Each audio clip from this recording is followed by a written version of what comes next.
Welcome to the Scottsdale Vibes podcast. I'm Alicia Haygood. As you all are more aware that I hope you already, than you should be, July 21st is the elections for primaries, or primary elections. So we will be interviewing all the candidates running for Scottsdale City Council.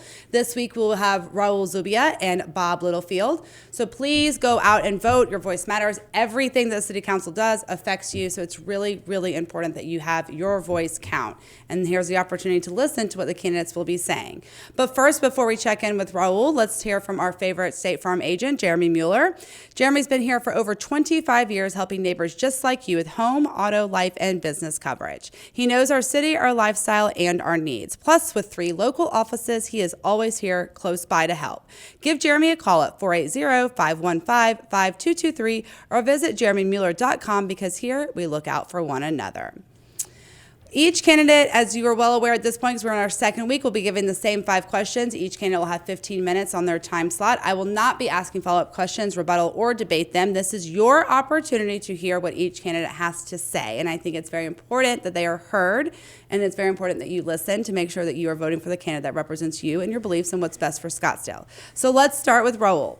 Raul Zubia is a lifelong South Scottsdale resident. He went to Coronado High School, and he is a community leader running for Scottsdale City Council. He has served in leadership roles with the Human Services Commission, Protect and Preserve Scottsdale Task Force, and several local nonprofits, civic organizations dedicated to strengthening the community. Raul's campaign focuses on public safety, neighborhood protection, responsible growth, water sustainability, and really restoring professionalism and transparency to City Hall. So Raul, thank you so much for joining us today. Let's get started on our question. Of course. Good to be here. Scottsdale's tourism economy really drives our revenue through resorts, nightlife, events, entertainment districts. Many residents say the traffic, the noise pollution, the overcrowding, and these short-term rentals are really hurting our quality of life. How should Scottsdale balance protecting its tourism economy while making sure the full-time residents here feel like we're not living in a permanent entertainment district? Got it, yeah. Well, as anybody that's lived here in Scottsdale long enough knows, tourism is our number one. That's how we make our money for the most part. Very important. We have great events. We have the Barrett-Jackson. We have spring training. We have Phoenix Open. And then, of course, we have the Parada del Sol that kind of encompasses everything, brings us all together. And I understand how some people think that we are just way too tourist heavy or entertainment district heavy. So my thought is, my philosophy is, let's get the neighborhoods, let's get the citizens involved as much as possible to see how we can all live together, because without tourism, Scottsdale isn't Scottsdale. So I believe that if we all work together, we can find ways that we can work together. We can have tourism still be the bright spot of Scottsdale, but all live together so that we're all getting along and making sure that the noise is maintained, the entertainment district is safe, and we can make sure that we can move forward with tourism the way it should be. I agree. Scottsdale's in growing tensions, as you kind of talked about this with the neighborhoods, right? The single-family neighborhoods, yes, along with approving more condos, apartments, yes, that mixed-use developments. That's a hot topic. Supporters argue the higher density housing is necessary for workforce housing and the economic growth, while opponents say it really changes the character of Scottsdale, this infrastructure strains, as well as the noise that we just talked about, and traffic. So where do you stand, Raul, on apartment and high density development?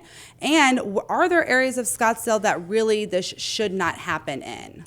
So as I said in the last answer, and you kind of alluded to, tourism's a big part. So people come here, they visit.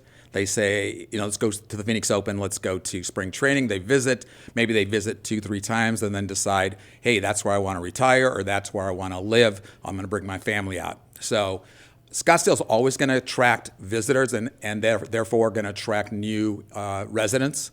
So it's very important that we are strategic, responsible about how we develop. We have to make sure that it fits into the general plan. We have to make sure that it fits the character of the neighborhood. And we also have to make sure that the neighbors and the area understands what it's for, and if it even needs to be built. Just because we can build it doesn't necessarily mean we should build it. When it comes to areas, I think that the Old Town area should be left as it is, and that what I mean by that is 1 story, maybe 2 stories, because there's already some 2-story buildings there. And as we go out, maybe a little bit higher, but I'm saying not more than 5 stories, because when I was growing up here, that was the max you could build, 5 stories. And if you look around Scottsdale and some of the old neighborhoods, it's worked well. It's served us well. Now I understand that people are going to look at it and go, well, we need more height because more people are coming in. I'm not sure that that's necessary. We haven't noticed a huge population growth in the last few years, so I think we're doing okay. Plus, we have some units that have already been approved in the past years. So let's look at those and start. If we start building those, we might be ahead of the curve, or at least keeping up with the trend. So I don't think we need to really start growing heavy moving forward. One of those that kind of affects the building and the availability is the Arizona legislature and state laws have kind of come in and talked to Scottsdale. It says they've recently clashed a lot, Scottsdale and the Arizona legislature, over state laws that override local controls on issues that we were just talking about: housing density, short-term rentals, water policy, the zoning, etc. Do you believe the state has gone too far in limiting Scottsdale's ability to govern itself, and how would you push back? Or how would you work with the lawmakers when state priorities conflict with local concerns? I think the state has not given the city, in this particular case, Scottsdale, enough control. The state wants to keep the control in this legislature. I think that the state should give cities better control, because what works for Scottsdale may not work for Tempe, Gilbert, Glendale. So I think cities should be able to manage their own STRs, their short-term rentals, and make sure that we are doing everything we can to keep the residents surrounding those short-term rentals safe, quiet, and make sure we don't have party zones like short-term rentals are used to. That's their reputation, the big party zones. So I think that we need more control as a city to be able to regulate our short-term rentals. And when elected, I will make sure I work with the state legislature to see if we can push the control back to the city a little bit more. Water, hot topic these days. I've kind of been saying this in every episode, so I wanted to make a disclaimer. It is a hot topic. The current city council is doing a lot. We've had a lot of town hall meetings on it, so whatever is asked today could change, in the future. Sure. But this is a current question that's represented right now. City Council currently just passed a 4.5% increase to water rates, as well as a 3.5% increase to sewer rates. We need to cover the electricity costs, the infrastructure upgrades, and efforts to secure new water, since we all have heard about the Colorado River supply really becoming lower, and uncertainty with that. So how should Scottsdale balance the need for long-term water security and infrastructure investment without pricing out the residents and businesses here in Scottsdale? Well, first, let me say that there are 2 major projects when it comes to water. There's the expansion of the Bartlett Dam, and then there's the maintenance and upkeep of the water treatment, the recycling plants. Those are 2 projects that were at one time in the CIP budget, the capital improvement budget. Okay. So that gave a timeline of when those things had to be implemented, or at least started, and make sure that we are on a timeline to get them completed. What the recent council has done is push them out of the CIP budget and put them into the operating budget.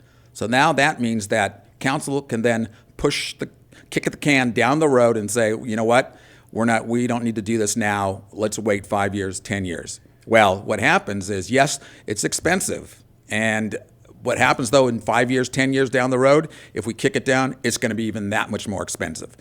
And for sure, rates will have to go up, and they could even go up at a higher than usual rate, because we need to cover those costs. So I would want those 2 projects to stay in the budget, in the CIP budget, so that we can know exactly when they're going to be implemented, when they're going to be completed, so that we can budget for that and we can plan for that. I have one last question. It's kind of a choose which one. You have enough time. If you want to answer both of them, please go for it. But one major issue facing Scottsdale, I would like to know from you, that you think City Council is currently overlooking and underestimating or avoiding. What specific action would you take to push forward if you were elected on a concern that you don't think is being taken care of? And or how would you improve accountability and build trust in City Hall again? So I'm going to kind of answer both questions with the same answer. That's fair. A lot of candidates have done that. And the way I say that is, yes, the citizens right now don't feel heard. An example of that is, for as long as we've had a council, we've had what is called non-agendized comment period. And that is, you and I could walk up to council and give our 3 minutes and talk about whatever we want that's on our mind that has to do with Scottsdale. Well, The current council took that 3-minute time frame and pushed it to the back of the meeting. So now that means that you have to wait until the meeting is over to make sure that before you can give your comment. So sometimes that's a 2, 3, 4 hour meeting. And when you're dealing with families who at 5 o'clock when the meeting starts, who otherwise would have walked in, given their 3 minutes, and then went home, now they have to wait around. So we've seen a diminish in the number of comments being said at the end of the meeting. Some occasions it's 0 comments section, comments given. So that's one of the things that I've noticed that the current council is not doing. They're not letting the people talk. They're not letting the people in on some of the decisions. Right now we have a 4-3 majority who decides before they even get to council a lot of times how they're going to vote. So a perfect example of that was the Old Town garage. You had 30 people speaking, probably 80% of them said, do not build that garage. Well, as soon as the comments were over, the 4 voted for it, and so now we're going to have a garage that's going to completely change the look of Old Town. So my point is, we are not letting the people have a say right now, and that is one of the things that I plan to change when I get to council is bring people in, bring the citizens in to make sure that they're understood, they're heard, and they get their 3 minutes so that they can feel a part of the decision making. You have a few minutes left. I would love for you to just talk into the camera and tell the listener why vote for Raul Zubia for Scottsdale. Right here. Hi. Yes, Raul Zubia. I am a lifelong South Scottsdale resident, so born, raised, and live in South Scottsdale. Actually went to Coronado, just to give you an idea of where in South Scottsdale I grew up. I'm a 30-year banker. I just retired a few years ago, did banking for 30 years. But in the last 20 years, I've been working on, as Alicia said earlier, boards and commissions that have benefited or helped the citizens of Scottsdale.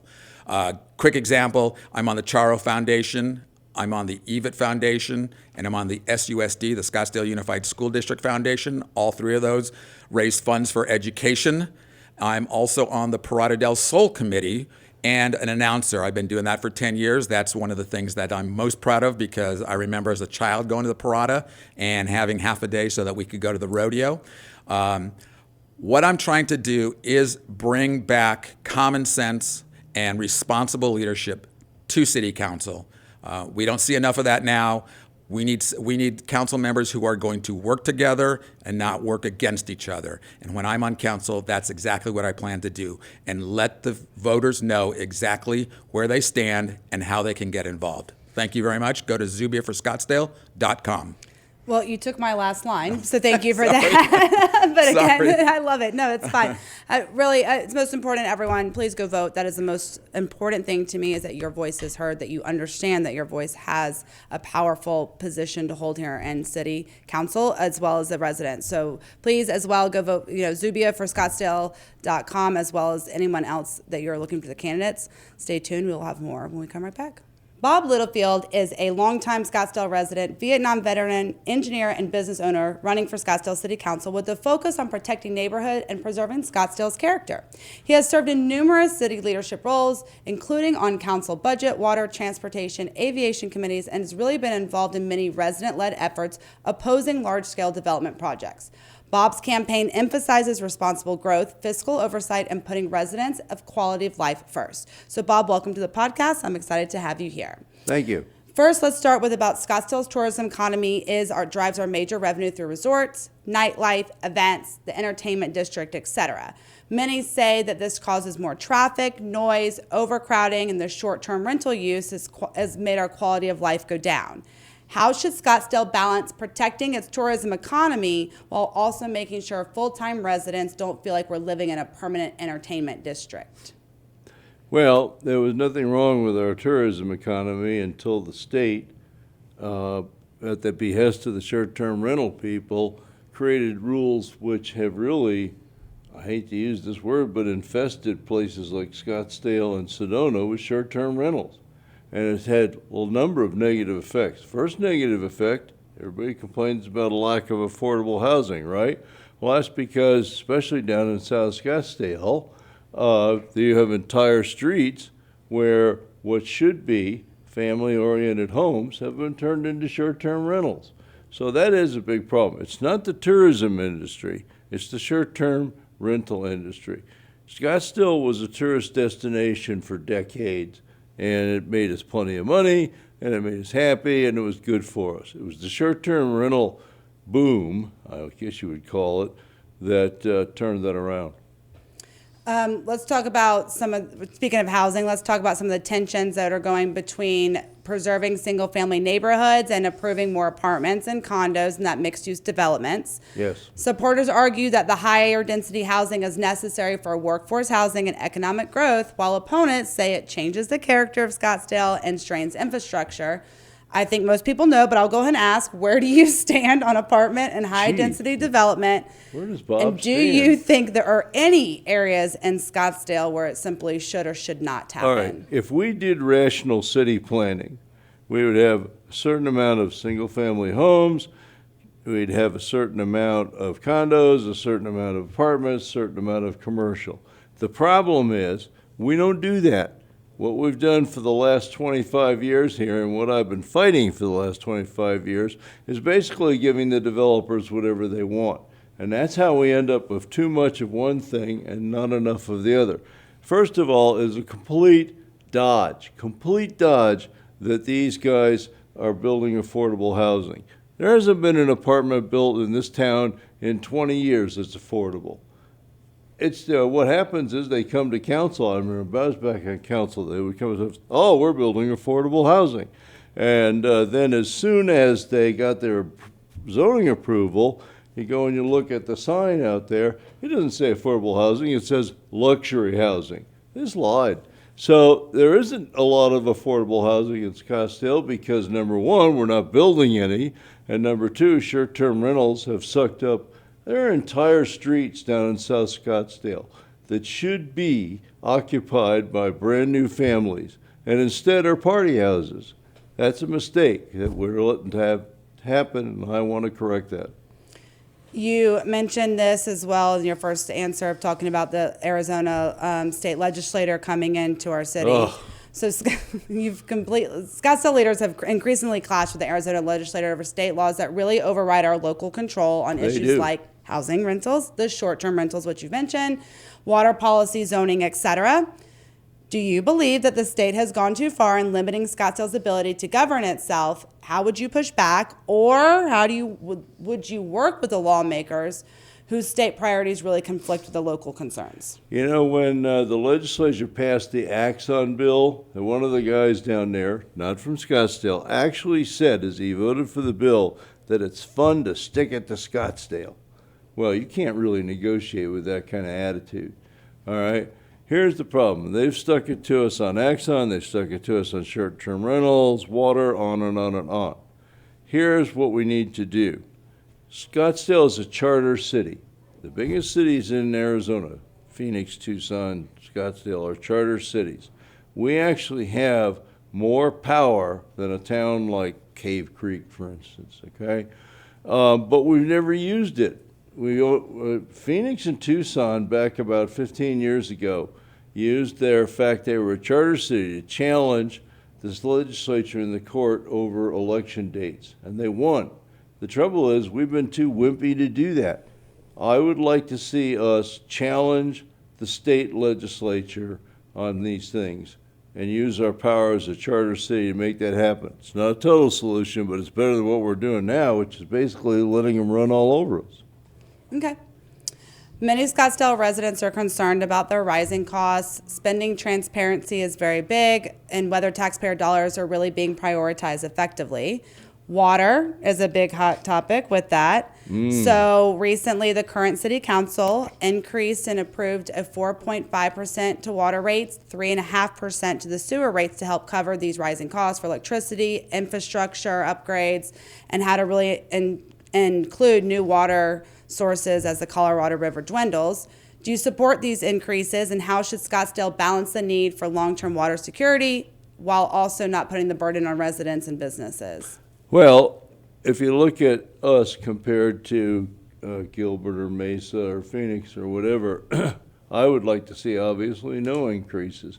But there have been increases in costs. I think that the current city council, one of the things that they've done right is they came out with a decent balance on what those raises should be.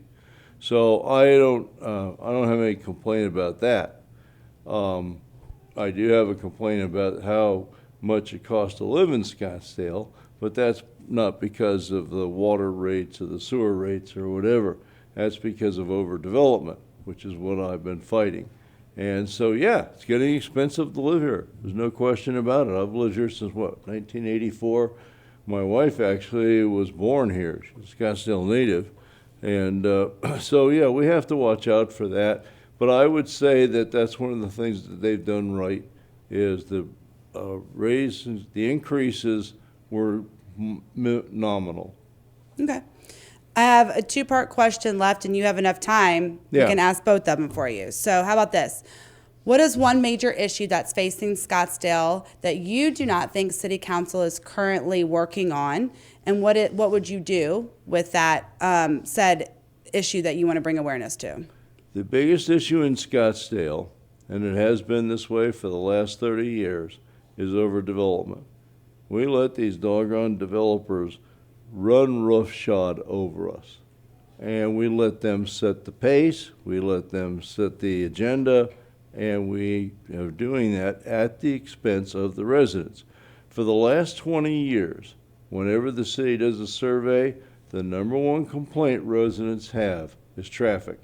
Why is that? We're trying to put 10 pounds of people in a 5-pound sack. That's the problem. Overdevelopment is underneath everything that's a problem in Scottsdale. If you're worried about there being a potential water shortage, why is that? Overdevelopment. We got enough money. We have enough water right now for the people we have, but we don't have enough water to come up with tens of thousands of new apartments.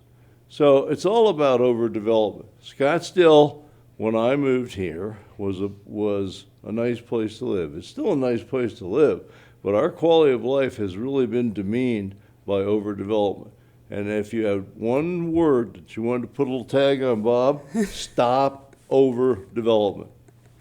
I think we can all understand that, Bob. I with think you. you know that. Yeah. What's Well, I one- try to be simple. I get try it. to make it clear what I'm about and why people should vote for me. Well, one more thing is you've been on City Council before. Your wife is currently on it. So what would you do to improve accountability and rebuild trust in City Hall?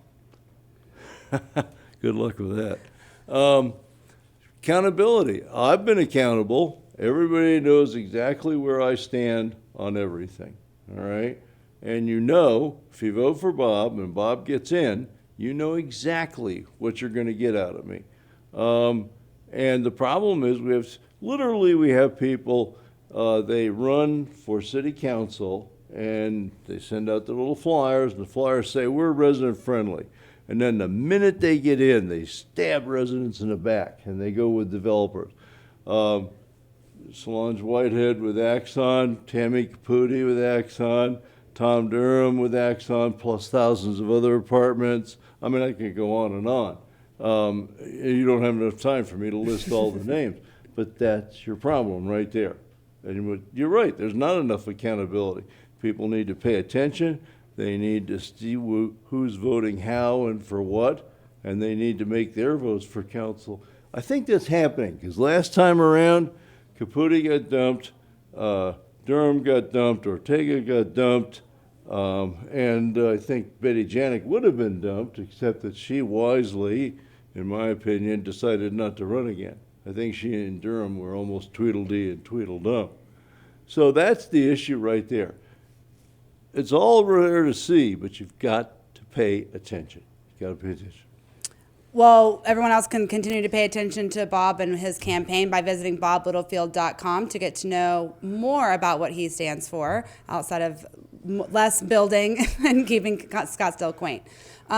Go vote, please. I will say this every episode, throughout the episode. July 21st is when the primaries are. Ballots go out June 24th. I really, really, really encourage you to vote. As every candidate on here says, the vote counts. Everything that happens really does affect you. So please use your vote wisely and go vote. That's what we have it for.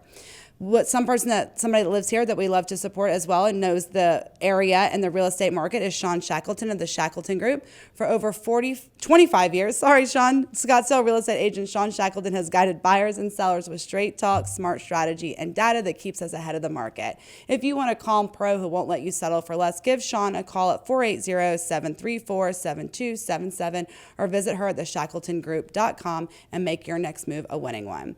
Go find out more and follow us on Instagram, social media, Facebook, TikTok. We're all over. Again, sign up for our newsletter where you can find out more about all the candidates and what else is happening in Scottsdale. But keep vibing, Scottsdale, and I'll see you around town.